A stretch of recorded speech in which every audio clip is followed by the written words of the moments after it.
messieurs, bonjour, bienvenue sur Institut COP TV. Alors, comment une coopérative peut-elle se développer à l'international? On va en parler avec nos invités. Tout d'abord, Claire-Marie Sauger, bonjour. Bonjour. Alors, vous êtes responsable du marché des coopératives agricoles au sein du Crédit Coopératif, c'est bien ça? Tout à fait. Voilà, j'ai le plaisir d'accueillir aussi Olivier Josset, bonjour. Bonjour. Vous êtes avocat associé au sein du cabinet Fidal. Et puis Marc Wyatt, bonjour. Bonjour. Vous êtes directeur associé de KPMG Corporate Finance. Olivier Josset, la première question, elle est pour vous. Concrètement, toutes les coopératives aujourd'hui, est-ce qu'il faut qu'elles se tournent vers l'international? Et puis, quel est leur intérêt?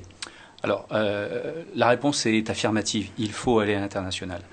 L'intérêt, il est évident aujourd'hui. On constate un accroissement de la population mondiale. On constate également que dans certains pays émergents, il y a des classes moyennes qui se développent. On constate que la concurrence sur les marchés est extrêmement difficile et qu'une coopérative aujourd'hui ne peut pas se limiter à un développement uniquement domestique. Donc de façon à se démarquer un petit peu des contraintes de ce marché domestique, il faut envisager l'international. Après, l'international, ça se construit, ça se structure, on ne se lance pas à l'international. Mais la réponse est affirmative. Bon, Claire-Marie Sauger, quand on vient vous voir pour obtenir un financement, être une coopérative, c'est plutôt un point fort ou un point faible? Alors, se développer à l'international, ça va nécessiter du temps. Donc, il faut une structure financière qui soit saine et il faut également un actionnariat qui soit stable, qui soit prêt et capable d'attendre un retour sur investissement qui peut être long. Et là, sur ce deuxième point, être une coopérative, c'est plutôt une force. Aujourd'hui, les adhérents sont fidèles à leur coopérative et ils sont prêts à attendre ce retour sur investissement à moyen terme. Après, comme le disait mon collègue, il est impératif que la volonté de se développer à l'international résulte d'une réflexion, que ce soit vraiment l'aboutissement d'une réflexion qui soit menée et qu'elle soit structurée, cette réflexion, qu'on ait mesuré le potentiel du produit à l'export, qu'on ait réalisé une étude de marché et qu'on ait en interne les moyens humains qui permettent de se développer à l'international. Et là, les coopératives de taille plus importante sont plutôt favorisées, ce qui ne veut pas dire que les petites coopératives ne peuvent pas aller à l'export. Ces compétences, elles peuvent le trouver à l'extérieur de la coopérative, par exemple chez leurs partenaires bancaires pour certaines. Marc Wyatt, comment financer son développement à l'international, concrètement? Bon, au travers de cette question, vous commencez avec une hypothèse que le coopérative emporte l'enchère. On est dans un monde où la croissance externe est extrêmement concurrentielle entre Europe, les États-Unis et Asie. Il faut que le coopérative remporte cette acquisition. Ça veut dire que les fonds doivent être disponibles. Disponibles, ça veut dire fonds propres ou fonds disponibles avec les lignes de crédit disponibles. Sinon, il faut être dans une vente gré à gré et avoir le temps de trouver et construire le financement. Olivier Josset, je suppose qu'il faut se préparer, on n'y va pas comme ça à l'international. Alors, tout d'abord, il faut savoir ce que c'est l'international. L'international, ça peut être un flux direct de la France vers un pays qui est ou l'Europe, c'est plus facile, ou un pays un peu plus lointain, ça peut être l'Asie. Ensuite, quand je dis flux direct, je dis simplement que nous ne sommes que dans une dimension d'exportation du produit.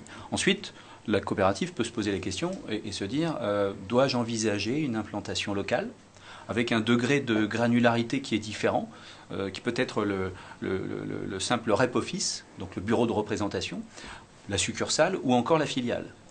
Et lorsqu'on est au niveau de la filiale, se posent à nouveau les questions qui étaient soulignées tout à l'heure, à savoir, est-ce que j'ai les hommes, est-ce que j'ai effectivement une préparation suffisante, est-ce que j'ai suffisamment anticipé certaines difficultés? Et ça veut dire qu'il y a nécessairement pour la coopérative une approche transverse, une approche gestion de projet. Ce n'est pas simplement les opérationnels qui vont considérer qu'il faut aller dans tel pays et il faut y aller de cette façon.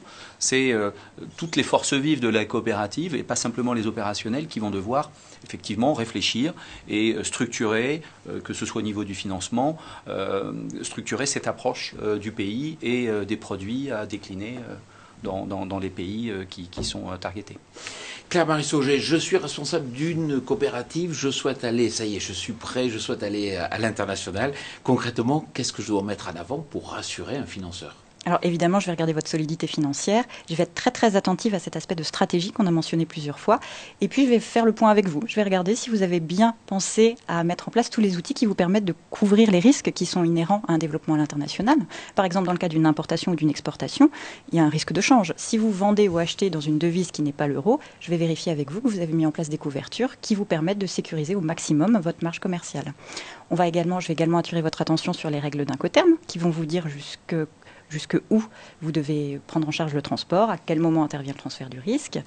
Et puis, je vais être très, très, très vigilante au risque de non-paiement. C'est-à-dire que je vais vous dire, exportez c'est bien, mais faites-vous payer. Donc, je vais aborder avec vous tous les aspects qui permettent de sécuriser ce non-paiement, qu'on parle d'assurance crédit ou de crédit documentaire. Alors justement, Marc Wyatt, quels sont les outils à mettre en place pour aller à l'international en sécurité ?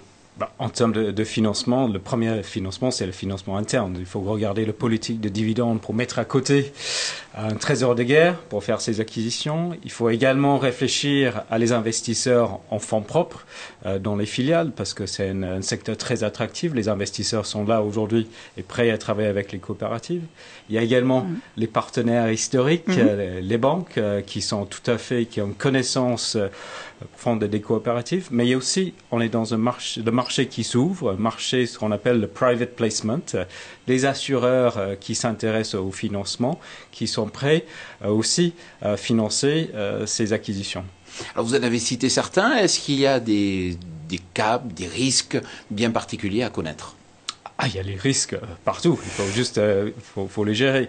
Je pense qu'aujourd'hui, on est dans un marché où les banques ont un certain nombre, malheureusement, de contraintes qui sont imposées par le régulateur. Il y a BAL 3 qui arrive, qui fait en sorte que les banques sont compétitives sur le court et le moyen terme. Mais si on va chercher un financement plus long, 7 ou 8 ans, dans ce cas-là, le marché des private placement avec les assureurs est peut-être plus compétitive, à la fois en termes de structuration et en termes de prix, mais avec les contraintes qui viennent avec, juridiques, qu'il faut faire attention.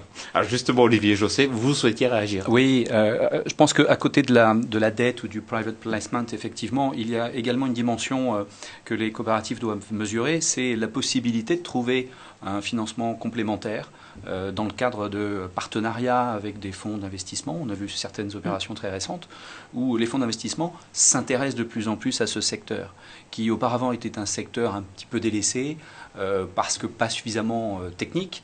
Et force est de constater que l'agroalimentaire s'est mis à l'innovation et que désormais les fonds d'investissement regardent de plus en plus les dossiers. Donc au-delà de la dette, il y a également les possibilités d'avoir des financements dits equity qui complètent donc la structuration de l'export.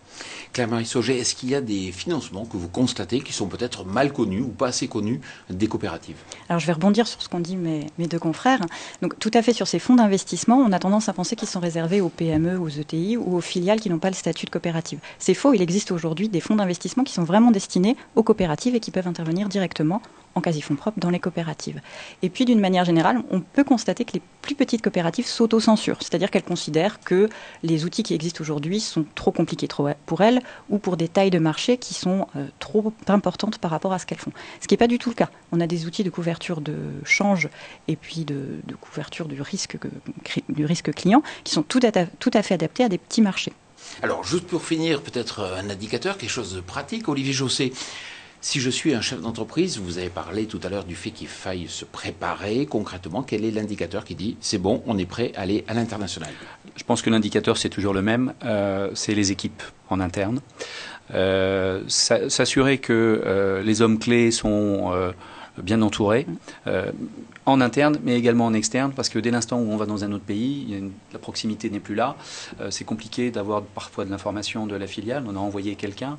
Il faut également avoir un accompagnement, je pense, que ce soit un accompagnement de proximité dans le pays choisi, mais également un retour d'informations de façon à ce que la coopérative conserve une vision globale et suffisamment de visibilité sur l'investissement réalisé. Madame, messieurs, merci beaucoup pour votre expertise. Et puis quant à nous, on se retrouve prochainement sur Institut COP TV.